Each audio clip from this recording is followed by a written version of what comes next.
Hello guys, bersama saya lagi dalam Alright Napa Channel. Satu gesaan dan seruan ya daripada Mufti Pahang, Mufti Negeri Pahang, sahabat-sahabat semua. Jadi kenyataan ini ya agak mengejutkan kita. Dan ini bukan kenyataan dari saya, tapi saya ingin membacakan apa yang disampaikan oleh Mufti Pahang ini, yang mana beliau menyatakan hindari hindari fahaman kawaris dan juga takfiri. Itu antara kenyataan ya daripada Mufti Pahang ini. Jadi menarik untuk saya kongsikan bersama dengan Anda sahabat semua. Jadi tanpa buang masa, apa yang dinyatakan oleh Mufti Pahang ini, katanya masyarakat Islam perlu berwaspada dan menolak ajaran sesat seperti fahaman kawarij, takfiri dan apa sahaja ajaran yang menyeleweng. Mufti Pahang, Profesor Datuk Dr. Asmidi Muhammad Naim berkata, ajaran-ajaran ini jika tidak dibendung boleh mempengaruhi pemikiran serta tingkah laku selain membawa perpecahan di kalangan masyarakat, dalam kalangan masyarakat. Tambah lagi, Jabatan Mufti Negeri Pahang menjunjung titah Sultan Pahang Al-Sultan Abdullah Riyatuddin Al-Mustafa Bilasha ya, yang mengingatkan umat Islam di negeri ini agar menghindari apa juga bentuk ajaran menyeleweng ataupun sesat dengan berpegang teguh kepada akidah Ahli Sunnah wal Jamaah, katanya dalam satu kenyataan. Sebelum ini, Menteri Besar Datuk Seri Wan Rosdi Wan Ismail dilapor berkata, kerajaan negeri sentiasa melaksanakan pemantauan dari masa ke semasa untuk mengesan sebarang bentuk ajaran mencurigakan atau sesat bagi memastikan isu ini dapat ditangani dengan baik. Asmadi dalam pada itu berkata, pihaknya akan sentiasa bekerjasama dengan semua pihak dan memantau sebarang bentuk ajaran atau fahaman yang mencurigakan agar dapat dibendung dan ditangani dengan sebaik-baiknya demi kesucian akidah umat Islam di negeri ini. Jabatan Mufti Negeri Pahang menyeru ya agar masyarakat tidak membiarkan diri mereka terperangkap dalam jaringan ajaran sesat. Katanya, semoga kita teguh bersama-sama melindungi diri kita, keluarga dan masyarakat daripada sebarang bentuk ancaman ajaran ataupun fahaman yang menyeleweng ataupun sesat, katanya. Dia turut menasihatkan ke semua umat Islam di Malaysia merujuk kepada ahli-ahli agama bertauliah sekiranya terdapat kekeliruan serta ajaran yang bercanggah dengan ajaran Ahli Sunnah wal Jamaah. Itu antara kenyataan dan juga peringatan ya daripada Mufti Pahang, Profesor Datuk Dr. Asmadi Muhammad Naim.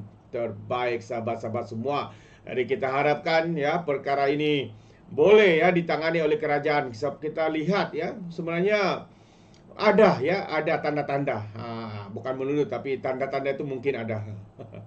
Jadi kita habiskan cerita berkaitan dengan kawaris ini sahabat semua, dengan ajaran sesat ini. Sekali-sekala saya juga ingin memberikan ya pengupdate berkaitan dengan perkara yang baik ya, terutama apa yang berlaku ya di negeri Melaka ya. Apabila kalau kita lihat hari ini, Melaka menerima 3.7 juta pelancong suku pertama tahun ini. Suku pertama itu maksudnya daripada Januari, Februari hinggalah bulan Mac, 3 bulan yang lalu.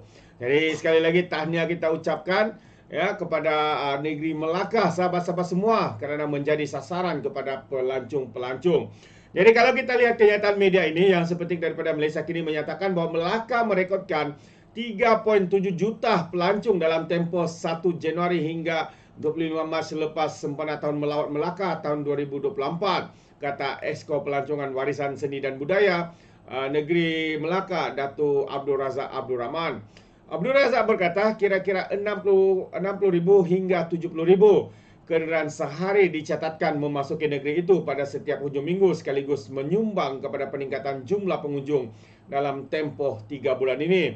Jadi kita ada lagi kira-kira 9 bulan dan saya yakin sasaran 18.7 juta pelancong dan pengunjung sempena tahun melawat Malaysia tahun 2024 di Melaka akan dapat dicapai menerusi pelbagai program dan aktiviti menarik berskala kecil dan juga skala besar yang telah dirangka untuk dilaksanakan sepanjang tahun ini.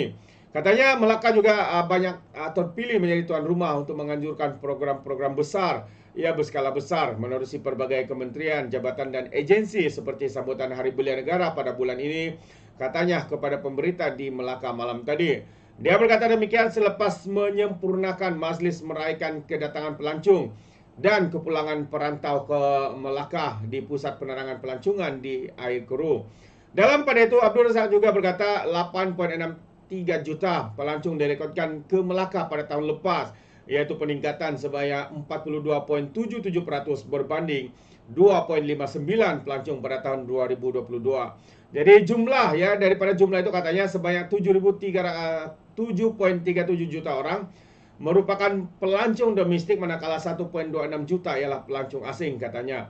Selain itu, Abdul Razak berkata pasar terapung atau floating market yang dibangunkan di Sungai Melaka fasa 2 dijangka mula beroperasi pada pertengahan bulan ini. Katanya sebanyak 40 peniaga akan beroperasi di kemah jualan yang disediakan dan 30 sampan juga ditempatkan di sepanjang sungai berkenaan bagi menawarkan pelbagai produk makanan, minuman dan pelancongan popular negeri itu. Jadi tahniah ya kita ucapkan kerana dalam masa 3 bulan ini saja dikatakan 3.7 juta jumlah pelancong ya yang keluar masuk ya di negeri Melaka ini. Jadi kita harapkan sasaran itu dapat dicapai dan akan lebih ramai lagi ya yang hadir bersama ataupun datang di negeri Melaka, negeri bersejarah ini, sahabat-sahabat semua. Jadi itu dia perkara yang menarik yang saya kongsikan. Pertama tadi sahabat semua, kenyataan ataupun peringatan daripada Mufti Pahang Profesor Dr. Asbidi Muhammad Naim berkata ajaran-ajaran ini jika tidak dibendung boleh mempengaruhi pemikiran serta tingkah laku selain membawa perpecahan dalam kalangan masyarakat. Jadi adakah satu persoalannya adalah adakah masih wujud ya kawaris ini khususnya di negara kita. Jadi sahabat semua, Anda boleh fikirkan sendiri dan Anda boleh nilaikan sendiri. Adakah benar sudah ada atau ya tidak ada di dalam negara kita. Kenapa Mufti Pahang memberikan peringatan seperti ini ya supaya menghindari fahaman kawaris dan juga takfiri. Orang cakap pokok tidak akan bergoyang kalau tiada angin. Ya, benarkah peribahasa itu sahabat semua? Adakah Anda setuju? Ya, mungkin Anda boleh berikan komen pandangan Anda dalam ruangan komen. Jadi, terima kasih, izinkan saya untuk mengundurkan diri. Dan seperti biasa, peribahasa mengatakan, tapapun kangkap, 2 ton keinginan. Dalam bahasa Melayanya, tepuk dadah, tanya selera. Jadi, sehingga itu, ya kita berjumpa lagi ya di dalam info dan juga update yang seterusnya. Sekian, bye-bye.